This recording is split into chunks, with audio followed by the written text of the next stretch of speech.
നമസ്കാരം ബിസിഡി. ഇതൊരു Pulsar NS 200. കഴിഞ്ഞ ദിവസം ഒരു ഓയിൽ പമ്പ് ബ്രോക്കണായിട്ട് ഇതായതിൻ്റെ വീഡിയോ ഞാൻ എടുത്തിരുന്നു. ഓയിൽ പമ്പ് ബ്രോക്കൺ ആവാനുണ്ടായ കാര്യം, ആ ഓയിൽ പമ്പ് ബ്രോക്കണായ വീഡിയോ ചെയ്യുന്നതിന് മുമ്പ് ഒരു ഓയിൽ ഫിൽട്ടർ ലോക്കലായിട്ട് ഇതിൻ്റെ വീഡിയോ ഞാൻ ചെയ്തിരുന്നു. അതേ വണ്ടി തന്നെയാണിത്. അപ്പം അങ്ങനെ കിടന്നിട്ട് ഇതിൻ്റെ ഓയിൽ പമ്പിൻ്റെ ഉള്ളിൽ ശരിക്കും പറഞ്ഞാൽ അത് ഓയിൽ പമ്പ് സ്റ്റക്കായി പോയിട്ടാണ് ഇത് വീല് ബ്രോക്കൺ ആവേണ്ടായ കാരണം. ഓയിൽ പമ്പിങ് ഇല്ലാണ്ട് അതിൻ്റെ ക്രാങ്ക് ഇതാ പോയ എൻ്റെ കണക്റ്റിംഗ് റോഡിലെ നമ്മുടെ ബെയറിങ്, നമ്മുടെ ബുഷ് ടൈപ്പ് ബെയറിങ് അത് കംപ്ലൈൻ്റായി പോയി തേഞ്ഞ് തീർന്ന് ഇതായി പോയതിൻ്റെ അംശങ്ങളൊക്കെയാണ് ഈ കിടക്കുന്നത്. നമ്മുടെ ഷിമ്മ് ബെയറിങ്ങിൻ്റെ ഭാഗങ്ങളാണ് കേട്ടോ ഈ കിടക്കുന്നത്. ടാങ്കിൻ്റെ അവസ്ഥ കാണിച്ചു തരാം. ഇത് കണ്ടോ, കണക്റ്റിംഗ് റോഡ് പൂർണ്ണമായിട്ടും പോയി. കണക്റ്റിംഗ് ടാങ്കിൻ്റെ ഇവിടെ വരുന്ന ബിഗ് എൻഡിൽ വരുന്ന ആ ഷിമ്മ് ബെയറിങ് നമുക്ക് നേരത്തെ സെപ്പറേറ്റ് മേടിക്കാൻ കിട്ടുമായിരുന്നു. ഇപ്പോൾ അത് മേടിക്കാൻ കിട്ടില്ല. കമ്പനി ക്രാങ്ക് അസംബ്ലി ആയിട്ടാണ് ഇറക്കുന്നത്. ക്രാങ്കിന് ഏകദേശം 4000 സംതിങ് രൂപ വിലയുണ്ട്.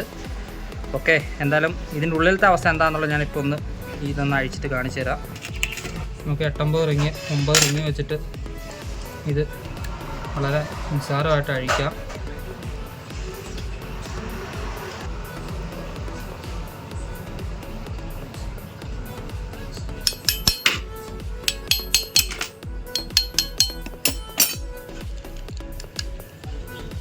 ഉണ്ടല്ലോ, ആ ബെയറിങ് കംപ്ലീറ്റ്, ഈ ഷിമ്മ് ബെയറിങ് കംപ്ലീറ്റ് തേയ്മാനം വന്നു പോയി.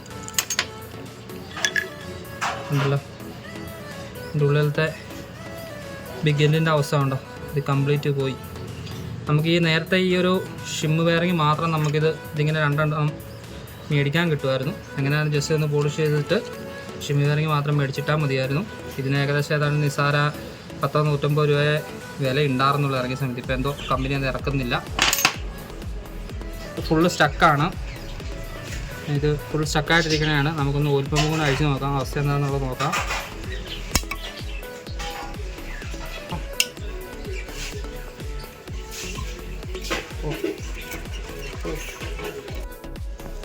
നോക്കിയാൽ കാണാൻ പറ്റും ഒരു പീസ് ഒടിഞ്ഞ് അതിൻ്റെ ഉള്ളിൽ ഇരിക്കുന്നുണ്ട്. അപ്പം അങ്ങനെ ഇതായിട്ട് പമ്പ് സ്റ്റക്കായി പോയേക്കുവാണ്. ഒട്ടും അനങ്ങുന്നില്ലത്, ജാമായിപ്പോയി. അങ്ങനെ സ്റ്റക്കായി പോയിട്ടാണ് ആ പമ്പിൻ്റെ വീല് ഡാമേജ് ആയിട്ട് ഓയിൽ പമ്പ് ഇല്ലാണ്ട് ക്രാങ്ക് കാര്യങ്ങളൊക്കെ പോയത്. അപ്പോൾ എന്ത് സാധനമാണ് അതിൻ്റെ ഉള്ളിൽ ഇരിക്കുന്നതെന്ന് നോക്കാം. ഇത് ശരിക്കും പറഞ്ഞു കഴിഞ്ഞാൽ എന്ത് സാധനമാണെന്ന് ചോദിച്ചു കഴിഞ്ഞാൽ, നമ്മുടെ ഡ്രെയിൻ ബോൾട്ടിൻ്റെ ഉള്ളിലൊരു ഓയിൽ ഫിൽട്ടർ പോലത്തെ ഇത് വരും, ഓയിൽ സ്ട്രെയിനർ. അതിൻ്റെ ഒരു 4 കാന്തം ഒട്ടിച്ച് വെച്ചിട്ടുണ്ടാവും. അതിൻ്റെ ഒരു കാന്തം അടന്നു പോകുന്നതാണ്. ഈ വാഹനം എൻ്റെ അടുത്ത് ആദ്യമായിട്ട് സർവീസിന് വരുന്ന സമയത്ത്, അതായത് ആ ഓയിൽ ഫിൽട്ടറൊക്കെ ഇതായി കംപ്ലൈൻ്റ് ആയ സമയത്ത് എൻ്റെ അടുത്ത് വരുമ്പോൾ ഇതിൻ്റെ ഉള്ളിൽ ഈ ഒരു ഓയിൽ സ്ട്രെയിനർ ഉണ്ടായിരുന്നില്ല. അപ്പോൾ ഞാൻ പുതിയത് മേടിച്ചിടുവാണ് ചെയ്തത്.